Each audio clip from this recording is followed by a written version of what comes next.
Lo que antes parecía una fantasía lejana, ahora lamentablemente se parece cada vez más a una posibilidad real.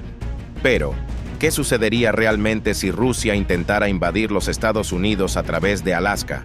Pues vamos, exploremos el planeta.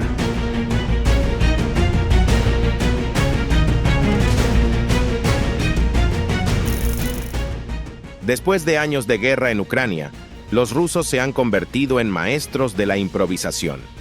Algunos de los arpones dan en el blanco, aunque desafortunadamente el misil tiene una pequeña ojiva que ya estaba en duda durante la Guerra Fría. Los modernos y masivos buques civiles de carga rodada, de desembarque o ro-ro, sufren solo daños moderados por la ojiva de 488 libras. En el Pacífico se han solicitado misiles antibuque de largo alcance más modernos con una ojiva más robusta de 1000 libras, y no hay ninguno disponible para la defensa de Alaska. La Guardia Costera por sí misma es completamente incapaz de desafiar a la flota rusa, y se le ordena permanecer fuera de la lucha. Sin embargo, una lluvia de misiles balísticos pone fin a las operaciones de vuelo desde la base aérea de Elmendorf y Eielson. A pesar de tener sólidas defensas contra misiles balísticos, muchas de ellas son de una generación anterior y se ven superadas por una gran salva de misiles rusos. Estaban destinados a defenderse de un ataque a pequeña escala por parte de actores rebeldes como Corea del Norte. Sin embargo, no se trata de un ataque de saturación importante. Las operaciones de desembarco no se desarrollan sin problemas. Las fuerzas especiales enviadas desde Fort Wainwright, cerca de Fairbanks, llegaron a Anchorage hace un día, haciendo un largo viaje en Blackhawks. Los muelles son barcos con trampas explosivas hundidos en el lugar para bloquear el amarre de los barcos rusos. Los rusos necesitan 2 días completos para descargar por completo sus fuerzas de combate. Son de pequeña escala, pero también lo son las fuerzas estadounidenses en Alaska, con solo 2 brigadas en los estados en tiempos de paz. La mayor parte de una de ellas se ha desplegado en Oriente Medio debido al estallido de los combates, mientras que el resto se está recuperando de su último despliegue. Una brigada de ataque de Fort Wainwright, los Lobos Árticos, se despliega rápidamente por la carretera 3. Es una fuerza de combate ligera, ya que no hay un solo tanque Abrams en todo Alaska, pero su alta movilidad y su entrenamiento ártico único la hacen extremadamente adecuada para defenderse de la incursión rusa en los 48 estados continentales. Los planificadores de guerra estadounidenses moldean una situación en la que las demandas en Oriente Medio y el Pacífico son altas. El valor relativo de Alaska es bajo. De hecho, Alaska es el único estado que el presidente no ha ordenado por ley defender. Gracias a la Ley de Estadidad de 1959, la estrategia estadounidense ha sido la misma desde la época de Eisenhower. Alaska probablemente sería un frente de una guerra mucho más grande y sería difícil mantener fuerzas suficientes para defenderse con éxito. Los refuerzos de los 48 estados continentales llevarían tiempo para organizarse y enviarse al norte, y probablemente serían necesarios en frentes mucho más importantes estratégicamente de una guerra más grande. Una vez que se tome una decisión, la defensa de Alaska estaría a cargo de fuerzas de infantería ligera más adecuadas para moverse en terreno difícil y más fáciles de volar hacia el norte que las brigadas de combate pesadas equipadas con Abrams y Bradley. La Guardia Territorial de Alaska se reactiva. En la Segunda Guerra Mundial, la Guardia Territorial movilizó a miles de indígenas para luchar contra la breve ocupación japonesa. Los habitantes de Alaska están bien preparados para la tarea. El clima es duro, al igual que la tierra, y muchos de ellos cazan o son expertos con armas de fuego debido a la necesidad de protegerse de la gran fauna salvaje. Miles de voluntarios armados con rifles largos, vehículos todoterreno y motos de nieve responden al llamado a las armas, organizándose rápidamente ante la invasión rusa de Anchorage. El tercer día de la invasión, la ocupación de Anchorage, fue más fluida de lo que esperaba el anfitrión ruso. La única fuerza militar importante cerca de la ciudad estaba estacionada en la base conjunta Elmendorf-Richardson, que había sido atacada con misiles balísticos días antes. Pero los rusos se sorprendieron al no encontrar resistencia cuando una columna blindada, incluidos tanques T-90, avanzó por la carretera 1 hacia la instalación. Cuando las fuerzas rusas la aseguraron, descubrieron que no había ningún equipo sensible, incluidas todas las computadoras destruidas, para negarle al enemigo cualquier valor de inteligencia. Los rusos no tendrían que esperar mucho para descubrir dónde habían desaparecido los estadounidenses hasta el quinto día de la invasión, llegando en 2 aviones civiles alquilados. 6 oficiales militares de las Fuerzas Armadas finlandesas aterrizando en la base de la Fuerza Aérea de Eielson. El artículo 5 de la OTAN no comprometía a la alianza a declarar la guerra en caso de que uno fuera atacado. Más bien, simplemente requería que cada nación respondiera a la amenaza de la manera que considerara apropiada. Después de que la nueva administración estadounidense abandonara Europa a Rusia en Ucrania, los europeos le devolvieron el favor. La mayoría de los países de la OTAN respondieron con sanciones simbólicas, que daban pocos castigos económicos significativos que aprovechar.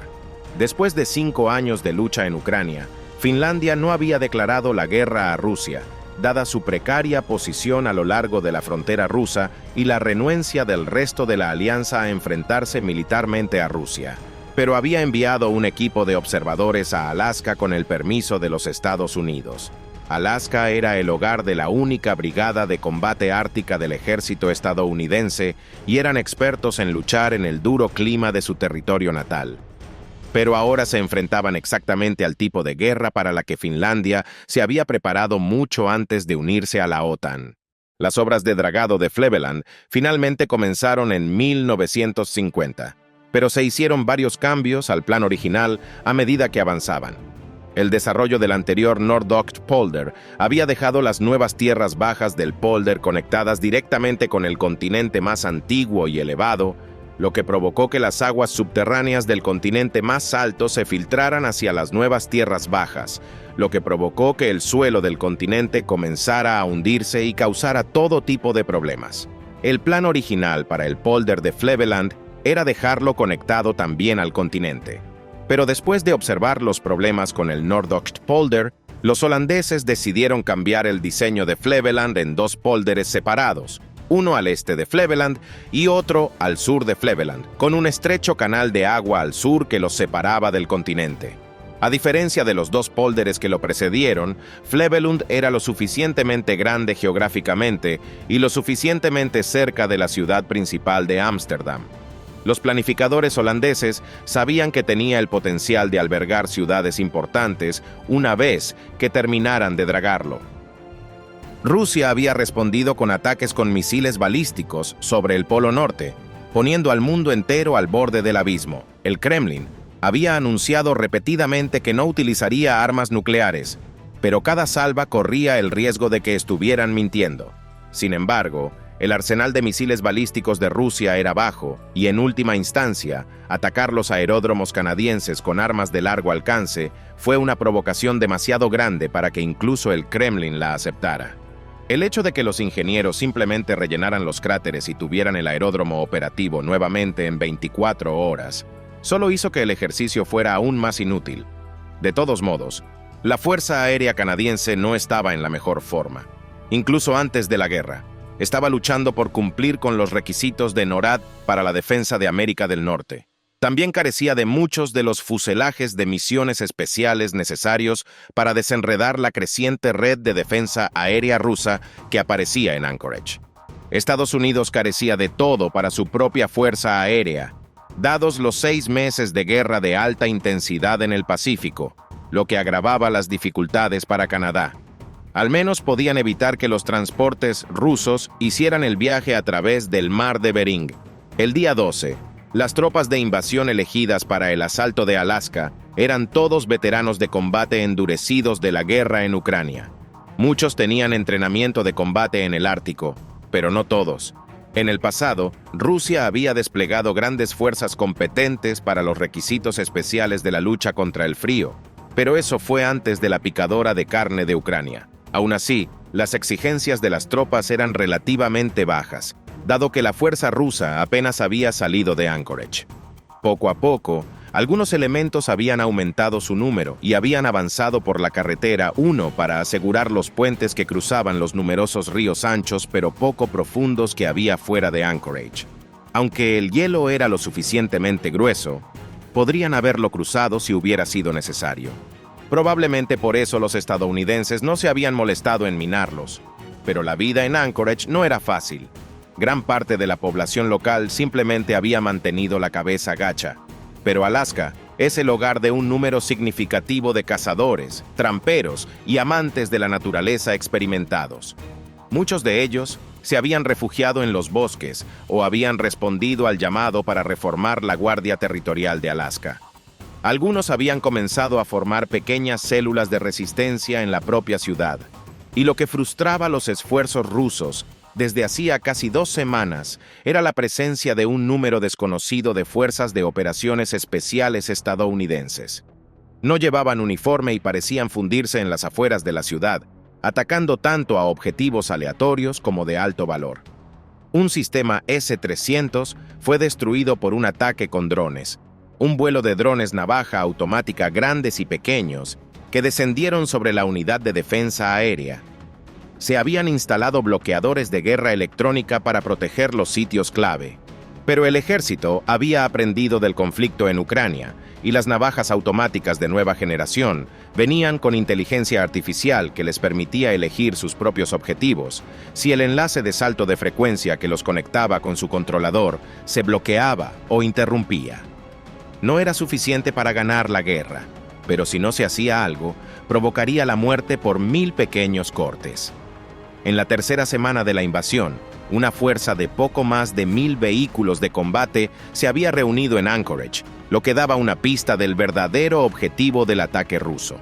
No se trataba de tomar una ciudad o territorio, sino más bien todo el estado. Los nacionalistas rusos ya estaban pregonando el regreso triunfal del territorio de Alaska a la Federación Rusa. La enorme fuerza eclipsaba por completo a la única brigada de combate de ataque que se interponía entre los rusos y la única presencia militar estadounidense importante en el estado, en Ellison y Fort Wainwright. Sin embargo, había un problema importante para los invasores, y era el sistema de carreteras de Alaska. En pocas palabras, no había mucho. Una sola carretera corría hacia el norte hasta Fairbanks y otra hacia el este hasta la frontera canadiense. No existían otros caminos adecuados para que las tropas rusas pudieran moverse, y los senderos que existían eran demasiado pequeños y accidentados para los vehículos de combate. Y de todos modos, habrían necesitado la cooperación de los nativos de Alaska para navegar, algo que los rusos estaban teniendo poco éxito incluso en el escarpado desierto de las afueras de Anchorage. En algún lugar dentro del Parque Nacional Denali, el primer equipo de combate de la Brigada de Ataque, el 25º de Infantería, había establecido posiciones de bloqueo de múltiples capas. El terreno era una pesadilla para un atacante, con bosques densamente arbolados y pendientes pronunciadas a lo largo de la carretera 3, era perfecto para un defensor ampliamente superado en número. Aunque era la 4ª semana de la invasión, los ataques habían sido constantes desde que cruzaron los puentes principales fuera de Anchorage, donde el terreno se volvió densamente arbolado. Los rusos no sabían si estaban tratando con fuerzas militares estadounidenses o partisanos locales, pero supusieron que era una mezcla de ambos. Sin embargo, los que usaban misiles antitanque deben haber sido fuerzas militares regulares. El convoy ruso estaba limitado a la pequeña carretera que conducía al norte desde Anchorage, a veces de 3 carriles de ancho, a veces de 4. Sin embargo, cuanto más al norte se movían, más estrecha se volvía la carretera, lo que limitaba su movilidad. Los ataques vendrían de ambos lados del convoy, generalmente golpeando en el medio y la retaguardia de diferentes formaciones. En medio del caos, los rusos respondían a ciegas al fuego en el bosque, pero antes de que la infantería pudiera enfrentarse seriamente a sus emboscadores, los estadounidenses se esfumaban en el bosque, normalmente a toda velocidad en motos de nieve. A veces los drones conseguían cazarlos, pero incluso entonces, las motos de nieve se movían tan rápido y el bosque era tan espeso que rara vez podían arreglárselas para derribar más de una antes de que quedaran fuera de su alcance. Muchos drones se perdieron entre las ramas espesas que protegían a los estadounidenses en su huida. Rusia tuvo dificultades para hacer frente a su propio poder aéreo, a los cazas canadienses armados con AIM-260 de muy largo alcance, manteniendo a la pequeña flota aérea rusa en gran medida fuera de la lucha. Ni siquiera se habían molestado en utilizar sus helicópteros de ataque de una manera significativa, pero esperaban plenamente que las fuerzas estadounidenses que acechaban en el desierto los eliminaran con manpads en el momento en que volaran sobre ellos. Serían utilizados como sacrificio para destruir las posiciones defensivas estadounidenses a lo largo de la carretera 3. A medida que fueron descubiertos, el terreno cada vez más difícil y la carretera estrecha, hacían increíblemente improbable que los ataques terrestres pudieran hacer el trabajo, pero los rusos ni siquiera habían llegado a las afueras de Denali. El convoy se dirigió hacia el norte, repitiendo el desastre del infame convoy que se dirigió hacia el sur desde Bielorrusia hacia Kiev en 2022. Excepto que esta vez los rusos habían acertado con su logística. Esta vez, el convoy se detuvo una y otra vez debido a la abrumadora cantidad de ataques. Cuanto más al norte viajaban los rusos, más espesos eran los bosques y más difícil el terreno. Los vehículos de combate no tenían ninguna esperanza de atravesar los pies de nieve a ambos lados de la carretera. Estando tan al norte y alejándose del asfalto, casi garantizaban quedarse atascados. La carretera aquí tenía solo 2 carriles, y la única forma de que el convoy avanzara era con el uso de quitanieves. El convoy, que se extendía por 30 millas, se dividió en grupos más pequeños como una lombriz de tierra larga y segmentada. Los estadounidenses ignoraron los tanques y los vehículos blindados, y en su lugar lanzaron misiles antitanque, morteros y rifles sin retroceso a los camiones de suministro y combustible, especialmente a los vehículos de recuperación de ingeniería.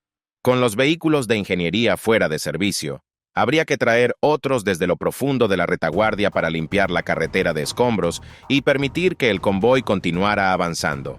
Eso añadiría un día o más, ya que los vehículos se moverían con cuidado a un lado y algunos se quedarían inevitablemente atascados en el arcén nevado. Más adelante en la retaguardia, los partisanos de Alaska hostigarían al convoy con fuego de armas pequeñas. Los oficiales y conductores rusos eran una alta prioridad, e incluso con el uso de drones, los veteranos de la frontera se habrían ido mucho antes de que se pudiera montar una respuesta significativa. Trasplantados del 48 distrito, nativos y nativos de Alaska nacidos en la zona con líneas familiares en la zona que se remontan a miles de años. Todos ellos sabían cómo moverse, vivir y sobrevivir en el duro desierto de Alaska. Eran fantasmas si querían serlo. Las espesas nevadas impedían cualquier intento de perseguirlos. Las bajas aumentaban. El 15% de la fuerza de invasión había muerto o había resultado gravemente herida. El 20% de lo que quedaba había resultado herido al menos una vez o había caído víctima de heridas por frío. Las tropas estancadas que esperaban para avanzar eran víctimas fáciles del frío que se acercaba a los 40 grados bajo cero en la oscuridad de la noche, a veces más frío con el viento helado. El invierno había sido elegido sabiendo que haría inútil para los defensores volar los numerosos puentes que cruzaban los cientos de ríos de Alaska y porque paralizaría cualquier intento de enviar refuerzos significativos desde los 48 estados continentales. Los rusos habían entrado en esta lucha sabiendo que estaban en una carrera contra el tiempo. Una vez que las tropas abandonaron la relativa seguridad de Anchorage, tuvieron que moverse rápidamente hacia los objetivos o correr el riesgo de convertirse en bajas invernales. 2 semanas después, apenas avanzaron 100 millas. En la 6ª semana de la invasión, Alaska era demasiado remota para provocar una reacción importante de los votantes estadounidenses, y las fuerzas rusas estaban básicamente confinadas en Anchorage y las áreas circundantes, lo que hacía que la invasión fuera una amenaza menos apremiante en las mentes de la población. Por lo tanto, no había una gran presión para acortar la guerra en el Pacífico Sur y redirigir los recursos hacia el norte.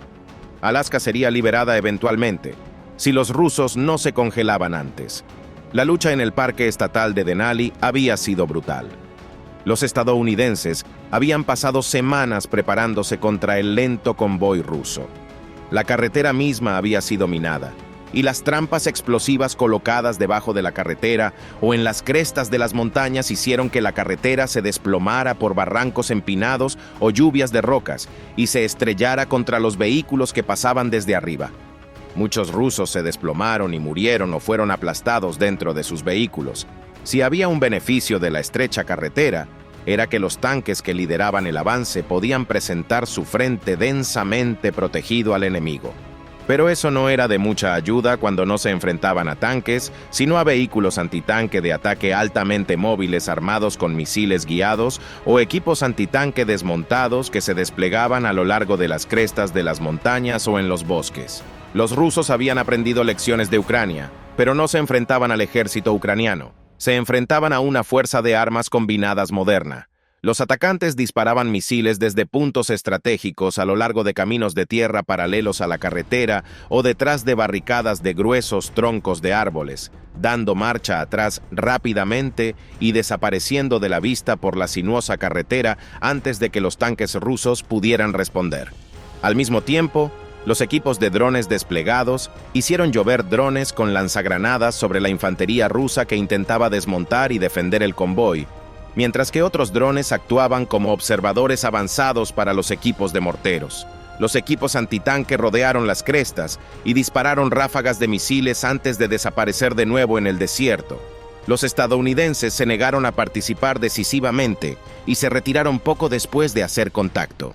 Estaban negociando territorio por sangre, sabiendo que cualquier intento de montar una defensa permanente solo favorecería la superioridad numérica de Rusia, sin importar cuán estrechamente canalizada estuviera. El invierno también estaba de su lado. Bueno, no tenían que derrotar a todos los tanques rusos. Solo tenían que privarlos de combustible y a los hombres de comida y ropa de abrigo. El tercer mes de la invasión, la batalla de Denali, había durado casi un mes completo, al final del cual las fuerzas rusas finalmente habían atravesado el terreno accidentado del Parque Nacional y las áreas adyacentes. El costo fue inmenso. Lanzando su flota de helicópteros de ataque a los defensores estadounidenses, lograron destruir a los atacantes estadounidenses, pero a costa de casi todos los K-52 en su inventario. No habría más. Ahora que Japón había declarado oficialmente la guerra a Rusia y una fuerza de tarea naval conjunta japonesa-estadounidense había cortado la ruta marítima de Anchorage a Vladivostok, el terreno más allá de Denali se había aplanado significativamente y las fuerzas estadounidenses habían emprendido una retirada apresurada más al norte hacia Fairbanks. Sin embargo, el terreno rápidamente se volvió difícil una vez más, y los estadounidenses habían volado el puente Hurricane Gulch. El barranco no era particularmente impresionante, apenas tenía 30 metros de profundidad, pero era empinado, y el puente había sido la única forma de cruzarlo, aparte de un puente ferroviario, que también había sido destruido. No había ni una sola carretera más en este desierto que los rusos pudieran utilizar. La carretera número 3 era el único enlace entre Anchorage y Fairbanks. Naturalmente, los rusos habían traído consigo equipo para construir puentes. Las fuerzas estadounidenses habían hecho del equipo una prioridad para su destrucción en sus incesantes incursiones contra el convoy. Podían atravesar el barranco y seguir avanzando hacia el norte, donde el terreno empeoraba aún más. Justo después de la pequeña ciudad de Cantwell, la carretera atravesaba una cadena montañosa, y los soldados rusos se estremecieron al pensar en las pesadillas que les tenían preparadas los estadounidenses. Allí estaban, desangrándose en un viaje por carretera de casi 3 meses a través del infierno. La llegada de la primavera traería poco alivio, salvo que los estadounidenses fueran más lentos, ya que ya no podían avanzar a toda velocidad en sus motos de nieve a través de un terreno derretido. La ruptura de la primavera haría que valiera la pena empezar a volar puentes de nuevo y traer una horda de mosquitos, el pájaro no oficial del estado de Alaska que hace sufrir a los soldados. También haría más terreno accesible para los equipos de emboscada y los haría más difíciles de rastrear, ya que ya no dejarían huellas reveladoras detrás. La campaña era una propuesta perdida desde cualquier punto de vista. En el mejor de los casos, las fuerzas rusas podían esperar asegurar Anchorage y las áreas circundantes. Intentar avanzar hacia el este en dirección a Canadá solo los pondría en contacto con las Fuerzas Armadas canadienses, que también habían fortificado fuertemente la única ruta que los rusos podían tomar para amenazarlos. Pero incluso en Anchorage, con la reorganización del poder naval en el Pacífico y las pérdidas de China en aumento, los rusos no podían esperar un reabastecimiento significativo. Lo que sucedería es que quedarían atrapados en el pequeño bolsillo de Alaska que habían logrado reclamar, completamente abrumado por la naturaleza salvaje en expansión del estado estadounidense más salvaje. Estados Unidos podría entonces, a su antojo, utilizar su poder aéreo, liberado de la guerra con China, para atacar a las fuerzas rusas. Las mismas carreteras estrechas que Estados Unidos había utilizado para defenderse eran una trampa mortal para un ejército sin superioridad aérea que intentaba llevar a cabo el mismo truco. Gracias por ver. Nos vemos mañana con otro video más para seguir explorando el planeta.